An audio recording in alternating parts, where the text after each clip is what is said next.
that BBC employees lied and used fake documents to obtain the interview with my mother, made lurid and false claims about the royal family. Charles walked quietly through the east wing of the palace, a stolen key heavy in his hand, the air thick with tension. Behind a door long whispered about, he discovered a room that was far from ordinary. Photographs, letters, and hidden mementoes lined the walls, each revealing a life he never knew existed. The revelations inside didn't just challenge what he thought he knew about Camilla. They fractured his trust completely. Could one secret room really undo years of loyalty and love? Stay with us, because what he uncovered will leave you stunned. The first disappearance. Beneath the chandeliers of the old country estate, first established in 1894 and expanded after the renovations of 1932, Charles felt the change before he fully understood it.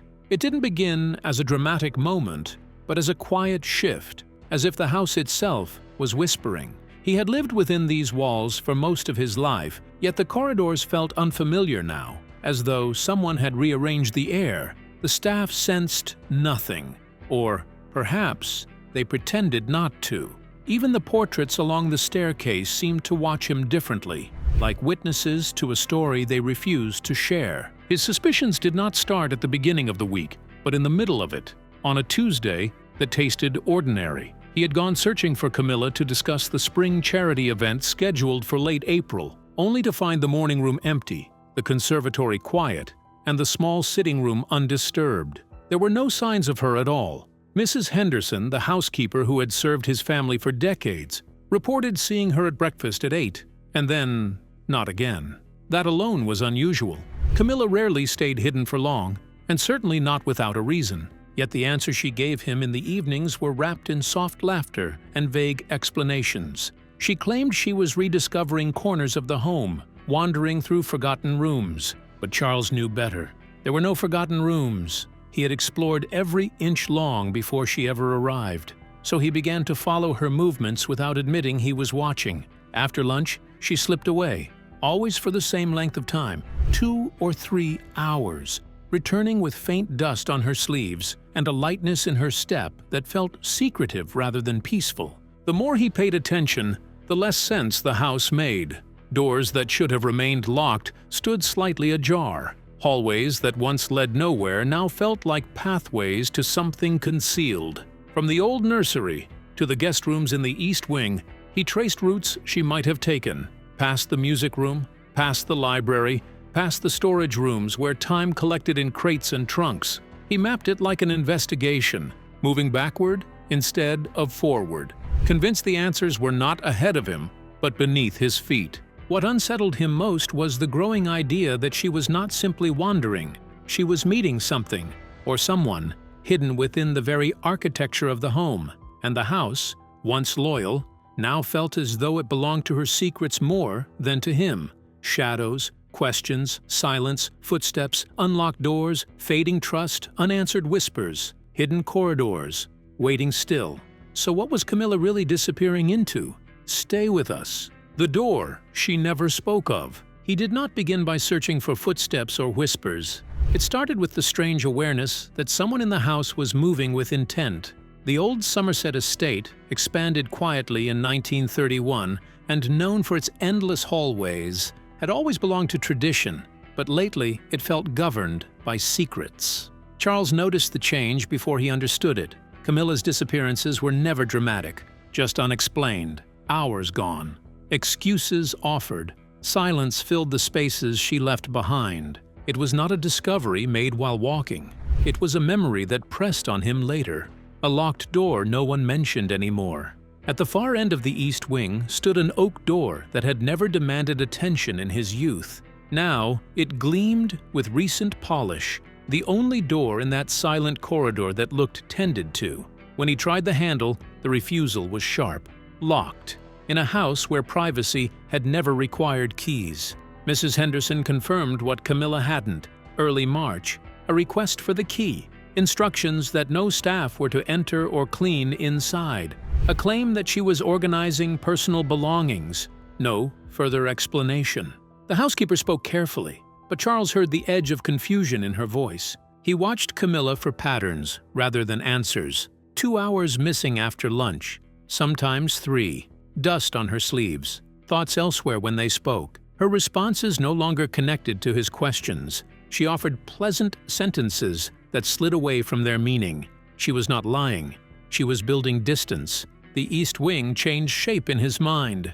It was no longer just a row of unused rooms, but a path she traveled with purpose. A route that excluded him. The locked door became a marker of time, of secrecy, of whatever she guarded. Charles could not decide which unsettled him more, the idea that she was hiding something from him, or the possibility that the house itself had begun cooperating with her silence. Either way, the lock did not feel like mere wood and metal.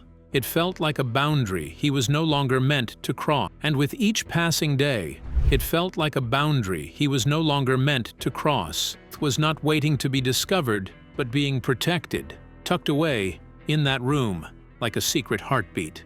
Whatever waited there had already altered the air of the house, and nothing felt reversible anymore. And so, with the thought of that locked door still hanging over him, like unfinished business, the next part of the mystery unfolded. So, what was behind the door, Charles was no longer meant to open. Keep watching. The key she carried after midnight. It began not with footsteps he chased, but with the realization that night no longer belonged to sleep in their Somerset estate. Nearly 11 p.m., sometime after Camilla claimed exhaustion and excused herself, to bed. A faint glow drifted along the corridor like a stray memory. It did not rush or stumble. It moved with purpose. Charles paused at the threshold of his study and saw her, lamp in hand, robe tied tight, walking as though she practiced the route. She never looked back, as if confident the house itself would keep her secrets. Rather than call out, he let distance guide him. He trailed her path like someone relearning the geography of a place he once knew. The East Wing, rarely visited since late 1931 repairs, breathed with unfamiliar life. A thin, bright line of light slid beneath the locked door, a quiet proof that she was inside. There were soft thuds, the muted scrape of something shifting, a faint sound like wood being dragged. Not conversation, not crying. Work. It was work she did at an hour meant for stillness. By breakfast, she wore a smile softened by fatigue and spoke about restless sleep, but her eyes carried the weight of someone who had spent the night holding back the truth. Charles responded gently, but the answers she offered were pre-built, almost rehearsed, like she was offering shapes of explanations rather than the real thing. Days passed, but the doubt stayed. His letters went unanswered on his desk, meetings blurred, and even the estate staff seemed to sense his distraction. What unsettled him most was the pattern. The key appeared after breakfast, vanished by afternoon, and returned to her pocket at dusk, like an anchor she refused to release. The secrecy was not accidental. It was structured. Then came the moment that shifted everything. Passing her dressing room, he found her jewelry box open, not strange on its own, but inside lay a key unlike the others. Dark metal, old engraving, a design from the original wing of the house. It belonged to that door. He knew it instantly. One decision stood between him and the truth. Take it and open what she locked away, or leave it where trust insisted it should remain. He did neither. He froze. His pulse felt loud. The corridor hummed with approaching voices. Camilla stepped in, calm, composed, closing the jewelry box with a quiet finality. The key slipped into her pocket with practiced ease. Their eyes met in the mirror, and for a heartbeat, her expression flickered, fear or guilt, or simply the cost of secrecy. Then it vanished. That was when Charles understood something. She was not waiting to tell him. She was waiting for him to discover it on his own.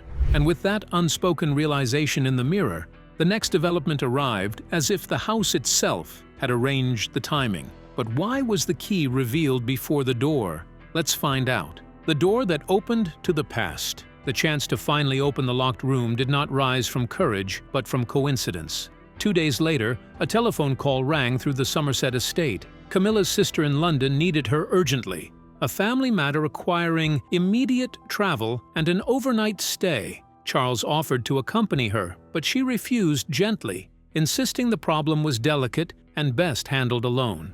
There was no suspicion in her voice, yet her urgency felt rehearsed, as though this departure had been anticipated long before the telephone ever rang. While she packed, he silently observed her movements, tense hands, unfocused eyes, a distraction she tried to hide behind small talk. The moment she left for the station, he waited 1 hour, not out of caution, but because he needed certainty. When the house settled into quiet, he walked to her dressing room and found what he expected: the old, ornate key still resting in her jewelry box. The metal was cold, heavier than a key should feel. It felt like a confession. Taking it was not theft, but a step into a truth she had already abandoned him to discover on his own. The walk to the East Wing stretched like a test. The walls seemed longer, the windows dimmer, the silence watchful. At the door, he paused long enough to consider turning back, but retreat was a luxury he no longer believed he had. The key turned, the lock answered, and the door opened. The room was transformed. No dust, no forgotten storage, no memory of childhood. Rich wallpaper, dark curtains, lamps casting amber light, a writing desk covered in neatly ordered papers, a teacup still on its saucer, as though she'd only stepped away, and along the walls, a private archive, photographs, letters, saved fragments of a life he had not been given. The photographs showed her younger, early 1970s clothing, laughter captured in sunlight, a man beside her with familiarity in his posture. April 1973 written on the back in her handwriting, a year before he met her. Dozens more images revealed the same man, at restaurants, at gatherings, walking through London streets. Their closeness was not ambiguous, it was lived in, like a marriage that had never happened but never ended. The letters confirmed what the images implied. Early exchanges from 1973 brimmed with devotion and plans. Later ones, dated 1974, whispered of pressure, families intervening, choices forced. Then a message from Andrew announcing a move to America for 5 years, promising to wait if asked. There was no reply visible, but the silence spoke of a choice she had been pushed toward, not one she desired. More recent letters were worse, dated months ago, then weeks ago. One described meeting him again in Covent Garden. Another spoke of feeling seen. Another confessed she had begun packing small items in preparation for leaving. These were not relics of a broken past. They were blueprints for her return to it. At the desk lay drafts never sent, written in her modern hand. She spoke of a marriage that looked whole from the outside but felt artificial inside, of a life that had been constructed rather than chosen.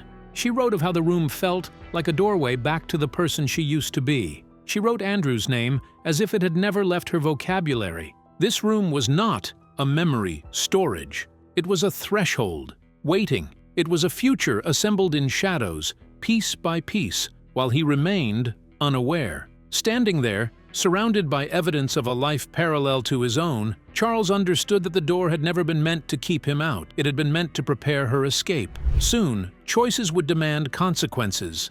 And from the moment Charles understood the room was not an archive, but a doorway to something still active, the next revelation waited only a few steps away. But when did remembrance turn into a plan?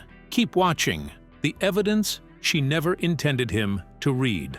On the writing desk lay another letter, different in tone, dated only months before. In it, Camilla described meeting Andrew in London for coffee. She wrote about how natural it felt, how conversations slipped back into old rhythms, as if decades had not passed since 1973, the year their relationship had first been challenged. She mentioned laughter, familiarity, and the promise of another meeting soon. The words didn't sound like memories.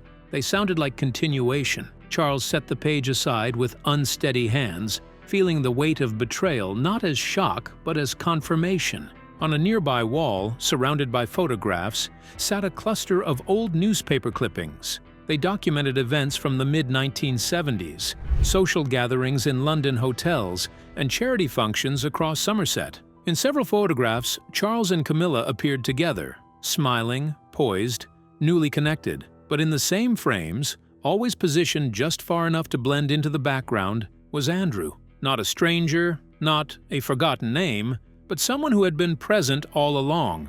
Charles realized the man he had failed to notice had once belonged at Camilla's side long before he did. Then came the engagement announcement from 1974. Not rumor, not speculation, printed, public, formal. Camilla and Andrew. The description praised both families, referenced plans, and named a date that never arrived. There was no follow-up article explaining why the wedding ended. The silence was its own answer. He kept searching. On a shelf rested a wooden box, filled with fragments of a life concealed. Dried flowers, ticket stubs from theater performances in London, a piece of jewelry he had never seen her wear. Beneath these objects was a bundle of letters tied with ribbon. Andrew's replies, early ones fought for hope, insisting their love could endure pressure from both sides. Later letters surrendered. He wrote of expectations, of being urged toward a woman considered more appropriate, of America being presented as escape. His final letter from late 1974 was not angry. It was resigned. He promised he would always care for her, but accepted that staying would mean losing everything. Charles sat down, surrounded by proof. The timeline formed itself. A separation forced by others, a departure to America, Camilla meeting him soon after. Had she chosen him freely, or had he been the life she was instructed to accept? The room did not answer. It only made the questions clearer.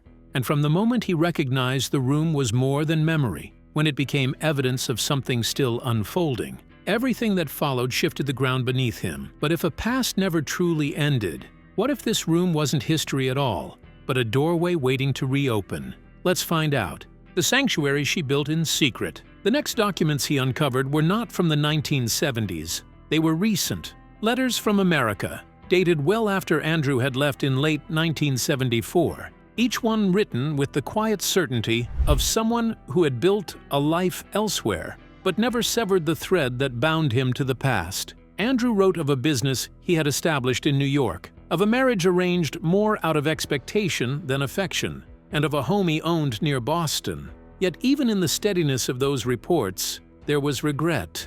He confessed that success had not granted peace, and that his heart had remained somewhere in England, tied to a decision he never believed should have been made. Camilla's responses were laid out beside his. Her handwriting, older, steadier, more careful, spoke in truths she had never spoken aloud. She did not attack Charles. She described him as loyal, gentle, and worthy of affection. But she admitted she had never found with him what she once felt with Andrew. The pages spoke of a hypothetical life, the version she might have lived if the engagement of 1974 had not collapsed, if families had not intervened, if Andrew had not boarded a plane in November and vanished into a future that did not include her. A small desk calendar sat open, dates circled in red ink. When Charles leaned closer, he saw London locations written beside them: Covent Garden, Paddington, Kensington. They were not reminders of errands or appointments. They were meetings, not imagined reunions, but regular ones, far more frequent than the single visit he had assumed from earlier letters. The betrayal was sharp, but not simple. Beneath the pain was the dawning understanding that she had never truly let go, even while trying to build a life at his side. On a lower shelf, a diary revealed the storm she lived in private. The entries were tangled with guilt, her shame at meeting Andrew in secret, her inability to stop, her attempts to convince herself that loyalty could replace passion. She wrote that she felt dishonest in her own marriage and dishonest in her own heart. She questioned whether loving two men differently was the same as betraying one. She questioned whether denying a first love was a betrayal of herself. One entry stood out, dated only months ago. It read like a confession. "I wish I could give Charles everything he gives me. I cannot. My heart has never been mine to give. It remained where I left it." Beneath the diary lay a final letter she had begun drafting. The date was yesterday. Only a few lines were written. "My dearest Andrew, I think you may be right. We cannot pretend any longer that we are content with fragments. Life is too short to abandon the truth." Charles did not finish reading. He understood. She was not deciding whether she still loved Andrew. She was deciding whether to leave. He placed the pages back exactly as he had found them, not to erase what he knew, but because the room was not his to disturb. As he stepped into the corridor, the familiar walls of Somerset seemed to tilt. The life he believed was anchored had been constructed over fault lines. The home that once carried certainty now carried echoes. And the woman he thought he fully knew had been living with one foot in a past she had never consented to bury. And from that moment forward, when Charles stepped back into the life that waited outside the secret room, nothing looked or sounded the same. But what happens when Charles knows the truth, yet it remains unspoken? Stay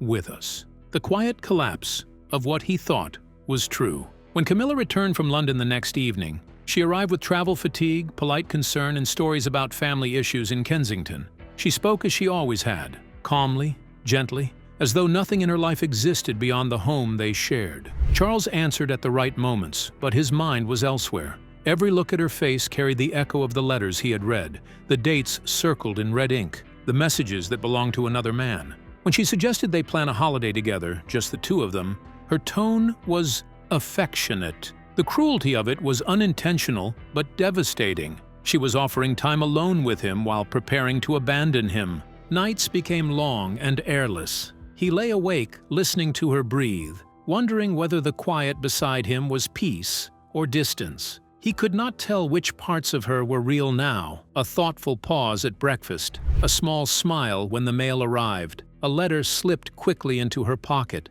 Each detail felt like a clue to a story he had not been invited to understand. He began to realize how expertly a person can perform happiness when they have a reason to preserve the illusion. In private moments, he tried to reconstruct their history the way one rebuilds a timeline after a crime. Their wedding in 1976, their early years establishing a life in Somerset, the subtle emotional absences he once dismissed as shyness or exhaustion. Now they read differently. Had she been grieving the life she never lived? Had he misunderstood contentment for surrender? He reached a breaking point and drove through rain to see Robert, the only friend who had ever told him painful truths without hesitating. In Robert's sitting room, over untouched glasses of whiskey, Charles confessed everything: the photographs, the diary entries, the letters posted across an ocean, the knowledge that the woman he married had been living with a split loyalty. Robert did not interrupt or soften his expression. He listened. When the explanation finally ended,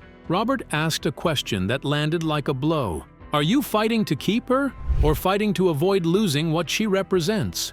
Charles had no answer. Both felt impossible. Staying meant accepting that he had never owned her heart. Leaving meant destroying the life he built around believing he did. He drove home slower than usual. The Somerset estate greeted him in silence. Camilla was in the drawing room, firelight reflecting off her features as she read. She looked content in a way that now felt rehearsed. When she asked about his visit, he spoke as though nothing had changed. She smiled, returned to her book. The world continued, as if the truth were not pressing against the walls. In the days that followed, he watched her more carefully. She seemed lighter after time spent behind the locked door, reassured, restored, as if she re-entered their shared life only after reminding herself of another one. She touched him kindly, almost tenderly, like a woman compensating for a loyalty she could not fully offer, and that was the wound he could not name. She was not unfaithful to his body but to the story he believed they were living.